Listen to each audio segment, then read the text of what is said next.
my 10-year-old son Chris had been playing that Fortnite game all day, every day for the past few months, and it had been driving me insane. I would scream at him to go out once in a while. Instead, all I heard was that sound of that bus honking its horn every 10 minutes and constant gunshots coming from his room. Eventually one night at like 9 p.m., Chris came out of his room and shouted out to the kitchen that he was having someone over. I angrily asked him who. He said, "Some guy from Fortnite who lives around here."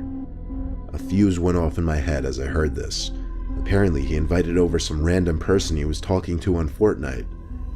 When I asked him how old, Chris shrugged his shoulders and said, "I don't know, he sounds kinda old." I started to freak out, knowing some random stranger who was probably well older than my 10-year-old son was coming to my house. I locked all the doors and turned on all the porch lights. I told Chris to just keep playing his game in his room and not to talk to anyone else. I waited around by the windows until a car pulled up in front of my house. It stopped and the headlights turned off. The door opened, someone came out and started walking up the pathway to my front door. I felt like my heart dropped into my stomach when I saw some middle-aged man, probably 40, mildly overweight, step into the light and then up the stairs to the front door. He rang the bell 3 times. I ignored it. Then he started pounding on the door for a bit. I ignored that as well.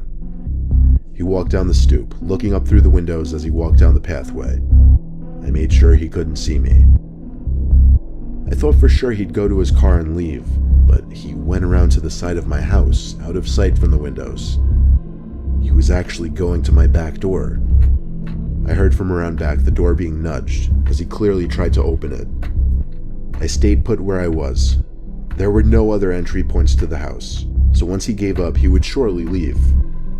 When the noises from the back door stopped, I waited for 5 minutes in the kitchen, until I thought it was time to check. I wanted to hopefully get a look outside, so I shut the lights and lifted the blinds in the kitchen. There was the man's face, 2 inches from the glass, as he looked into the kitchen, or rather, he now looked at me. I screamed with a shake in my yell that I was calling the cops. I think that scared him off because he walked away, and I watched as he got in his car and left.